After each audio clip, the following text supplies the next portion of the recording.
All right, I believe we have Susan Elliott here now. Is that correct? Yes, she's here, Judge. It's good to be complete. All right, bring her around. Shannon Elliott. Judge, I've got Shannon Elliott here. She's going to be entering a no contest plea today to count one, felony murder, aggravated child abuse, a class X felony. For that, she'll receive imprisonment for life with the possibility of parole. Count two, aggravated child abuse, an A felony, and count five, which is the same. Both will carry 20 years running concurrent to one another. She'll have jail credit from March 4th to today's date. All right. Ms. Elliott, if you'll raise your right hand, let's place you under oath. State your full name for the record. Shannon Lee Elliott. You can put your hand down now. Ms. Elliott, you're here today charged with a number of very serious crimes, including felony murder, aggravated child abuse, and aggravated child abuse for involving torture. It has been indicated that you have agreed to enter a plea of no contest, but have you seen or been shown a copy of the charges against you and talked it over with your lawyer, and you and Mr. Vaughn discussed the range of punishment you're facing as well as any possible defenses you might have? Yes, sir. Well, it's indicated that you want to enter this plea of no contest or nolo contendere. That simply means you understand what the state's evidence is going to be. You're not going to admit you did anything wrong, but you're not going to deny it or contest it.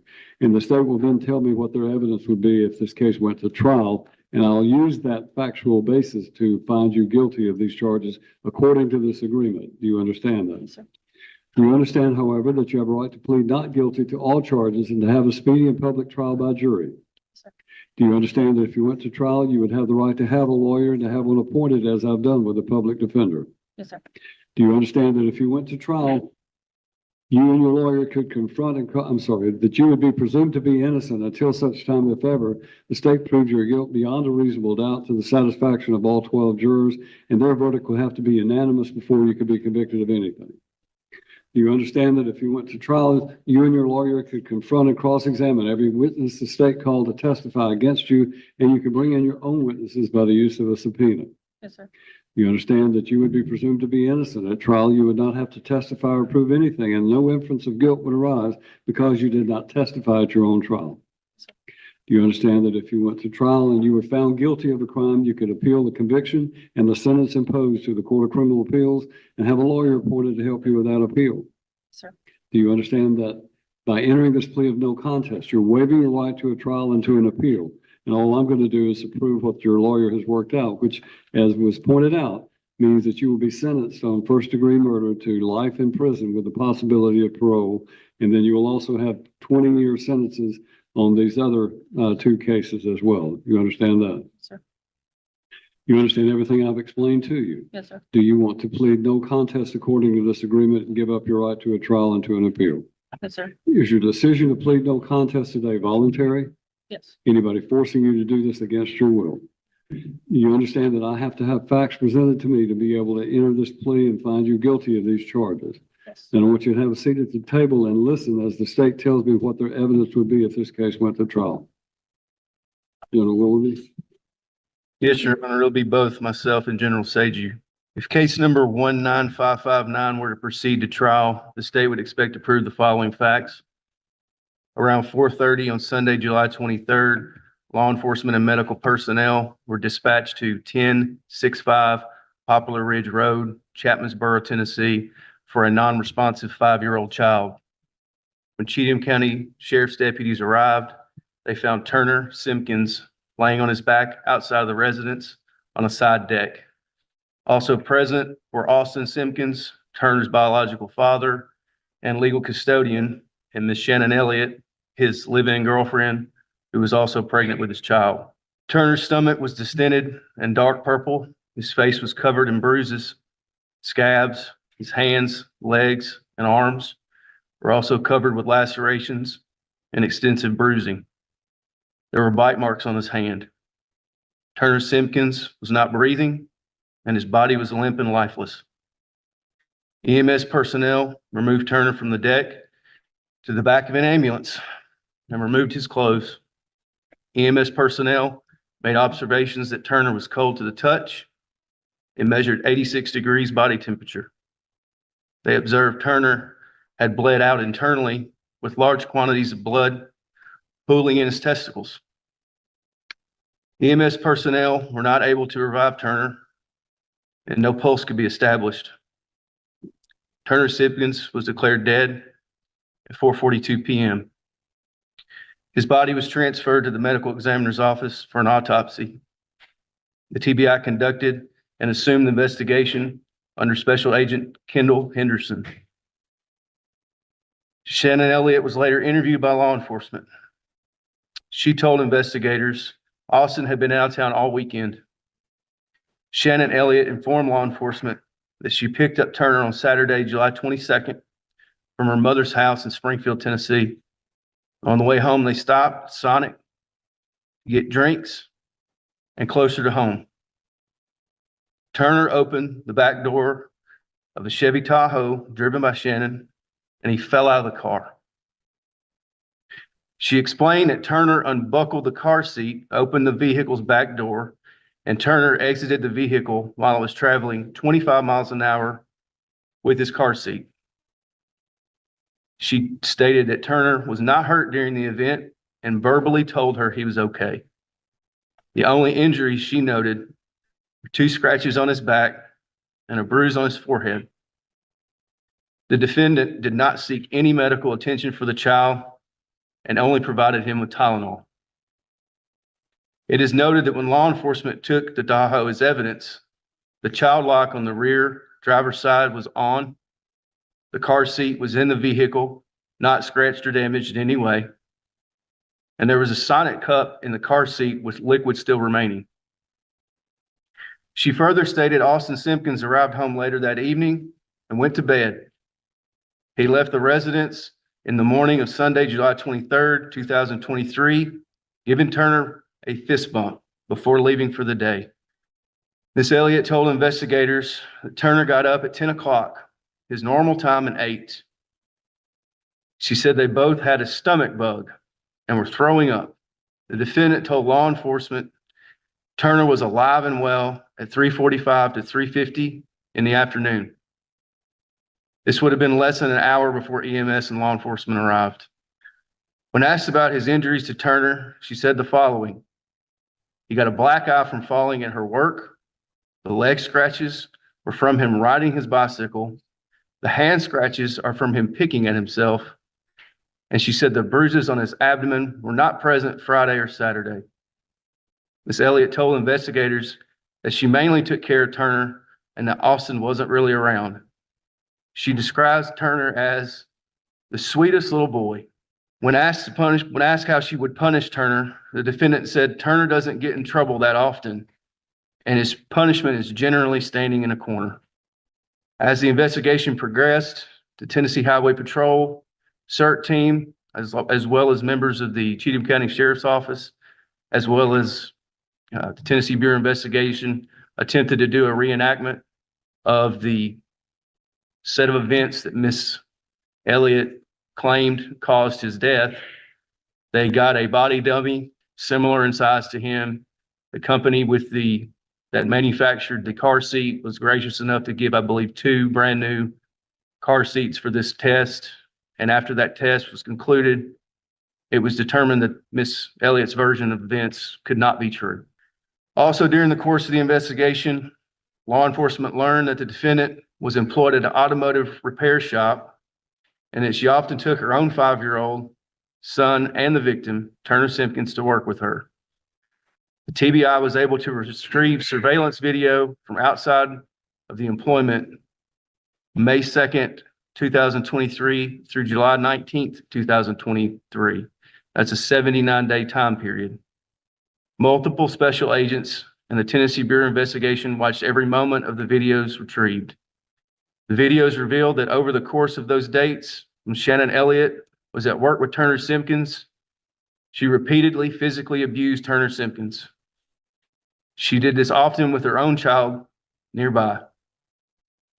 There's no documented evidence of violence toward her own child. All of the systematic physical abuse on video is directed only at Turner Simpkins. The TBI agents documented every time the defendant struck, hit, punched, slapped, kicked, bit, strangled, or threw Turner Simpkins on video. They also documented the time Turner Simpkins spent in a very small bathroom attached to the office without the lights on, sometimes for hours at a time. General Sagi will now take the rest of the facts. She will start with a very small sample of what these videos show, but it's important to note this is only a couple of days and a couple moments. It's nowhere near the entire 79-day time frame. Your Honor, of the 79-day time period that the Tennessee Bureau of Investigation watched these videos, they spent 1,896 hours going through those videos. 43 days on the videos show Shannon and Turner. I'm going to read 3 different days of the documented abuse as cataloged by the TBI from watching the actual surveillance videos. On May the 3rd at 1 o'clock, Shannon and Turner remain on the couch. At 1:07:31, Shannon can be seen talking to Turner, and then she throws her phone at him. She drapes his blanket over him. She gets up to work and returns to the couch at 1:14:40. Shannon goes to the restroom, and then Turner uses it just after her. Turner exits the bathroom, and Shannon assists in pulling his pants all the way up. At 1:28:13, Shannon can be seen directing Turner to watch the TV. She hits his knee with her phone and confiscates his books before draping his blanket over him again. She again begins directing him to watch TV at 1:31:33. She positions him on the couch, lifting him up by his upper arms. At 1:32:13, Shannon gets off the couch and hits Turner with the side of her fist in the head on the way back to her desk to answer the phone. She returns to the couch and continues to direct him to watch TV. At 1:32:58, she punches him in the abdomen area. She punches him again in the abdomen area. She punches him in the abdomen once more. Then approximately 5 more times before getting up to answer the phone at 1:33:36. She concludes her phone call and walks back to the couch, aggressively adjusting Turner on the couch before punching him twice in the abdomen with her left hand, and then again with her right hand. She punches him 4 more times with her right hand and then hits him with her left hand. At 1:35:43, Shannon lays back on the couch, lifts her leg into the air, and kicks down on Turner, causing him to bounce upward from the couch. Turner is visibly crying and directed to the corner. Turner is holding his abdomen, and Shannon summons him to her. She speaks to him for a few seconds and directs him back to the corner at 1:36:22. While Turner is in the corner at 1:38:34, she flicks him in the eye.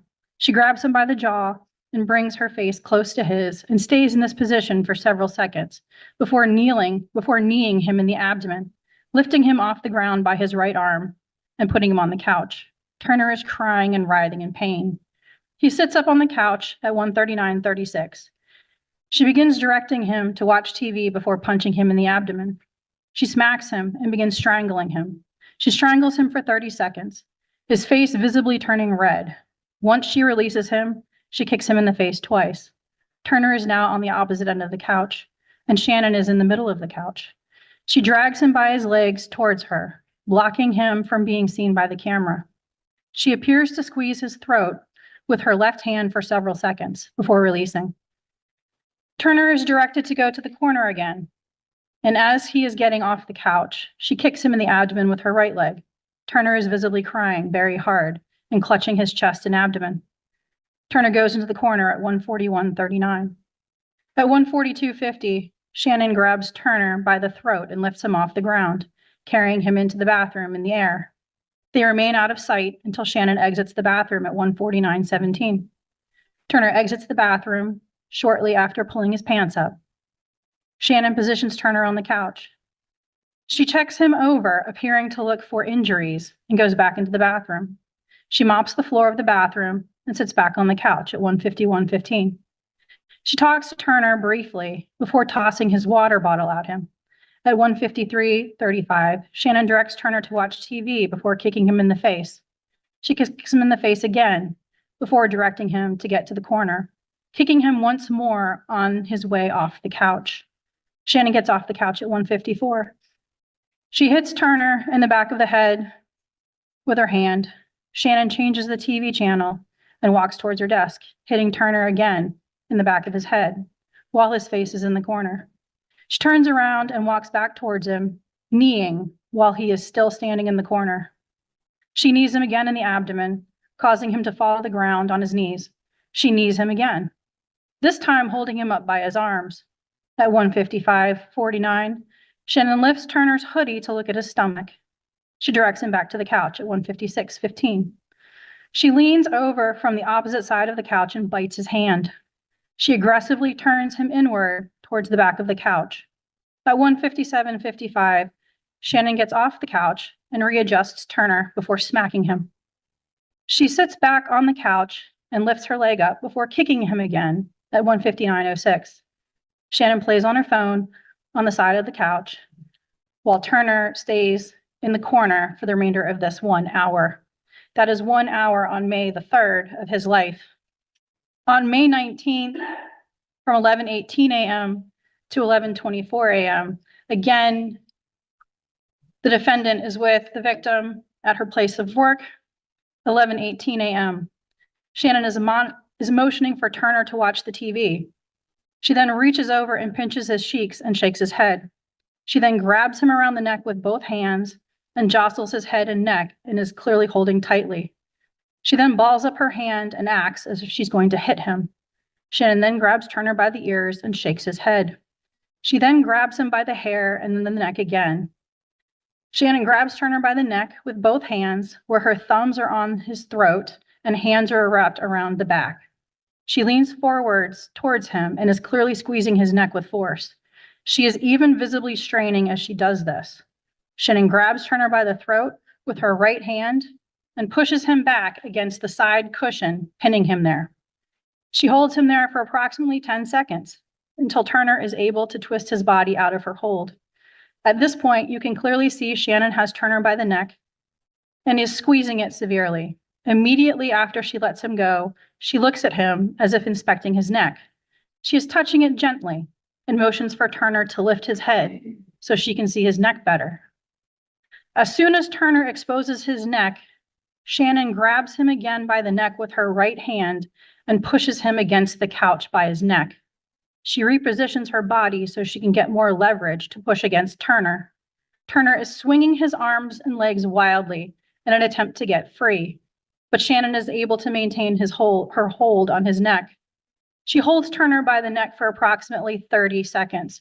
Her own son is sitting behind Shannon and appears to say something, which prompts Shannon to let go. At 11:20 a.m., Shannon again sits Turner up and motions him to raise his neck as if she is going to look at it. Turner complies and raises his neck. Once she does this, she again immediately violently grabs him by the neck with her right hand. She holds him by the neck very clearly, squeezing and forcing him off of the couch. He's about to fall off the couch, and Shannon lifts him up by the throat and brings him back to her lap. Turner is very clearly struggling and has both hands on Shannon's hands trying to pry it off. She holds him by the neck for approximately 60 seconds until finally releasing. 11:21 a.m. Shannon is continuously motioning for Turner to look at the TV and slaps him on the face with her hand. She then grabs his right hand and appears to bite it. At 11:22, Shannon grabs Turner by the head with both hands and appears to be sticking her thumbs in his ears on both sides and squeezing. She again motions for him to look at the TV and grabs him by the neck with her right hand on the back and her left hand on the front. She holds him there for approximately 15 seconds. 11:23 a.m. Shannon grabs Turner by the head and hair and forces his head up, holding it there for several seconds. She punches Turner in the abdomen 3 times and takes her right elbow and shoves it into his midsection and gets on top of him, pressing all of her body weight down on her elbow and Turner. She then holds Turner by the neck and throat area with her left hand for several seconds and then punches him in the chest area twice and once in the face. 11:23 a.m. Shannon is pointing towards the TV and then hits Turner in the face with her right hand. She then grabs his hand violently by the top of his hair and forces his head back while pointing at the TV. 11:24. While still holding Turner by the hair on the top of his head, Shannon begins to shake Turner's head violently. She releases and then grabs it again, shaking violently. She does this 2 more times. Shannon motions for Turner to get up and to go to the bathroom, which he does with the light off. And Judge, on July the 12th, 2023, just a few days before Turner's death, at about 5 p.m., Shannon is again in her place of business with Turner. Shannon exits the bathroom at 5:02, and her face appears red. She opens the bathroom door again, but it appears that Turner is also opening the door from the inside. Shannon speaks to Turner for a second and appears to be looking for something before she takes a seat on the couch. Turner exits the bathroom at 5:12, and Shannon reaches for his face, grabbing his jaw and neck and looking over him, appearing to check for injuries. She takes his mask off and looks at his hair. At this point, Turner Simpkins is now going to Shannon Elliott's work with her while wearing a mask of a comic book character that covers his face and all of his bruises and injuries. She takes his mask off and looks in his hair, brushing his hair with her fingers. She places his mask over his face and shoves him out of the bathroom doorway. Turner puts his shoes on and stands and waits, adjusting his mask. He goes back into the bathroom where Shannon is at 5:14, and she exits soon after. He exits the bathroom, and his entire face is bruised. She directs him to move his face around, checking again for injuries. He goes back into the bathroom. She walks into the front office, closing things down. Turner exits the bathroom. He grabs his backpack, and Shannon uses a flashlight on her phone to look at his face just before she hits him in the face again with an open hand, knocking off his mask. Turner puts the mask on awkwardly over his face, grabs the blanket he vomited on earlier, and they exit the building on the interior camera. On the exterior camera at that time, Shannon opens the door for Turner and he gets into the car. Shannon has gotten to the driver's seat, but it gets out and opens Turner's door again. While the view is mostly obstructed, it appears that she is hitting him again while he is in the back seat of the car. She gets into the driver's seat and the vehicle exits the parking lot. Your Honor, this is a snapshot of just 2 hours and 6 minutes of Turner Simpkins' life. There are massive amounts of videos where she does this. Based on the video documentation that the District Attorney's Office and the Tennessee Bureau of Investigation have looked at, the defendant strangled Turner Simpkins at least 74 times, some of these ending with what appears to be loss of consciousness.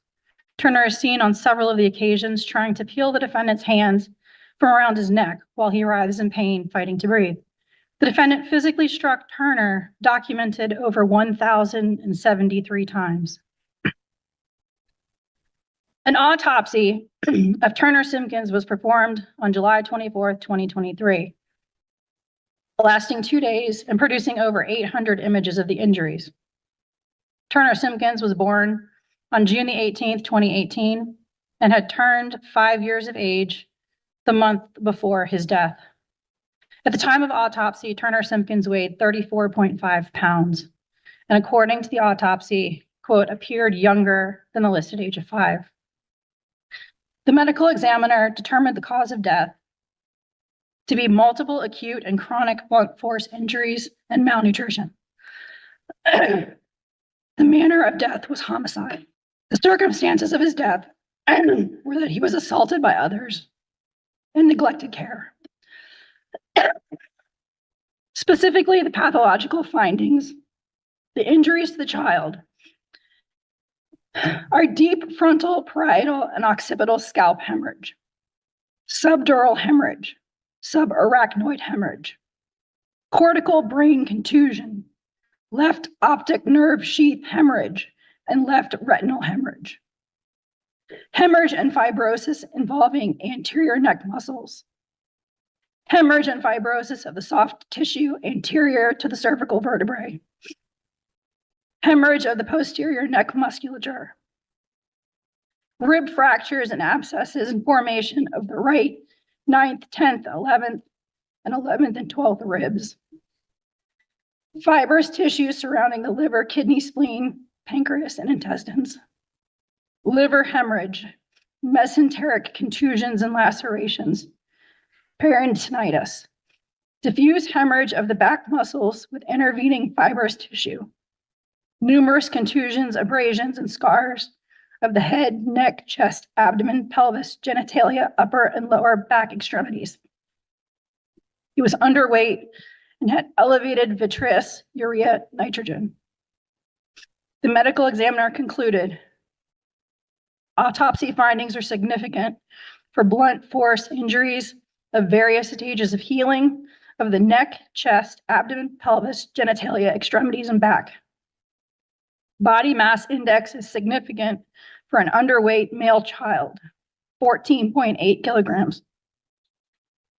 After review of available investigative information, autopsy examination, microscopic analysis, video surveillance review, medical record review, and toxicologic analysis, it is my opinion that Turner Simpkins, a 5-year-old male, died as a result of multiple acute and chronic blunt force injuries and malnutrition, a component of asphyxia, such as manual strangulation and/or suffocation, cannot be ruled out. TBI Special Agent Kendall Henderson met with experts in pediatrics and child abuse who confirmed that the injuries presenting on Turner and his cause of death are consistent with the actions captured on video committed by the defendant, Shannon Elliott. The experts discredited the story by the defendant telling law enforcement how Turner Simpkins received his injuries by falling out of a vehicle. They determined the injuries were consistent with child abuse and torture. Therefore, the documented actions of the defendant, Shannon Elliott, rose to the level of aggravated child abuse of a child under age 8 by physical injury and torture, and the first-degree murder of Turner Simpkins, wherein her abuse and torture caused that death. Your Honor, this did happen in Cheatham County against the peace and dignity of Turner Simpkins in the state of Tennessee. Ms. Elliott, you've now heard the state's version of the events in this case, and you've heard the recitation of those facts. I'm not asking that you agree with those facts, but do you understand that's what the state's evidence would be if this case went to trial? You still wish to plead no contest? Are you satisfied with your attorney's services? You feel like Mr. Vaughn has done a good job of representing you competently? Mr. Vaughn, do you know of any reasons you should not enter this plea? No. Anything further from the state? Yes, Your Honor, the state would like to thank the Tennessee Bureau of Investigation, the Tennessee Highway Patrol, and the Cheatham County Sheriff's Office and EMS, and all of the individuals who assisted on this case. All right, so noted. Then, based upon the plea of no contest, Ms. Elliott, I find you guilty of count 1, felony murder, sentence you to life in prison. Count 2 of aggravated child abuse of a child under 8 years of age, I sentence you to 20 years in Tennessee Department of Corrections as a range 1 offender. That's a 100% service before you can be eligible for parole. Count 5, you're found guilty, sentenced to 20 years as a range 1 offender. That will be served as well as 100% release eligibility. These counts are all concurrent with each other. And we know for a fact that you're going to serve 20 years without being able to be released or even consider it normally a life sentence that's even eligible for parole. You have to serve at least 51 years. Based on what I've heard today, it's unlikely, in my opinion, that you're ever going to see the outside. Based upon what happened to this child. It's one of the most, I've sentenced people to life in prison and other more serious situations in the form of a death penalty case that I've had, and I've never heard more horrific statement of facts in my entire life. Nor have I heard anything that I can imagine what this child went through. So I'm sentencing you to life in prison. It's my hope that you will serve that for the rest of your life. That is the judgment of the court. Thank you, Judge. What makes this case so profoundly disturbing is not just the violence itself, it's the pattern, the duration, and the deliberate nature of it. This was not a momentary lapse in judgment. This was not a single explosive incident. What the court heard today was a systematic campaign of abuse carried out against a 5-year-old child who had no ability to escape, no power to resist, and no voice to be heard while it was happening. The legal weight of this case rests heavily on the surveillance evidence, 79 days, nearly 1,900 hours reviewed, more than 1,000 documented acts of physical violence. From a legal standpoint, this type of evidence is devastating because it removes ambiguity. There's no reliance on witness memory alone, no speculation, no conflicting narratives. The footage shows intent, repetition, escalation, and concealment. That's why the state's case was overwhelming, and why a plea of no contest still led to a life sentence. The judge's reaction here is critical to understand. Judges are trained to remain neutral. They see tragedy daily.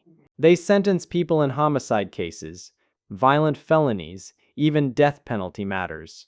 When a judge openly states that this is the most horrific set of facts they've ever heard, that tells you something extraordinary occurred in this courtroom. That statement wasn't for drama. It was an acknowledgement of the sheer gravity of what the evidence revealed. Legally, the sentence reflects both punishment and protection. A life sentence with the possibility of parole in Tennessee still requires decades, often more than 50 years, before eligibility. Combined with 2 additional 20-year sentences at 100% service, the court effectively ensured. What stands out most is the betrayal of trust. The abuse didn't happen in dark alleys or fleeting encounters. It happened in places that should have been safe, at home, at work, in everyday environments where a child should feel protected. The injuries were hidden. Excuses were offered. Medical care was delayed or denied, and the abuse continued until it ended a life. From a legal perspective, that combination violence paired with neglect is what elevates this case into felony murder territory. This case also highlights why surveillance evidence, forensic pathology, and interagency cooperation matter so deeply. Without video documentation, without medical examiners carefully documenting injuries across stages of healing, without investigators challenging an implausible explanation, this outcome may have looked very different. Justice here wasn't accidental. It was built methodically, frame by frame, report by report. And finally, this case reminds us why courtrooms matter, why process matters, why facts matter. Turner Simpkins never had the chance to speak for himself. He never got to tell anyone what was happening behind closed doors. Today, the court spoke for him. The sentence didn't erase what happened, but it acknowledged it fully, publicly, and permanently. If you're watching this and feeling unsettled, that's the correct reaction. This case is meant to disturb. It's meant to remind us of the responsibility society has to protect its most vulnerable, and the consequences when that protection fails. If you found this case as shocking as we did, make sure to hit that like button, share your thoughts in the comments, and don't forget to subscribe for more in-depth courtroom breakdowns, where the facts speak louder than anything else.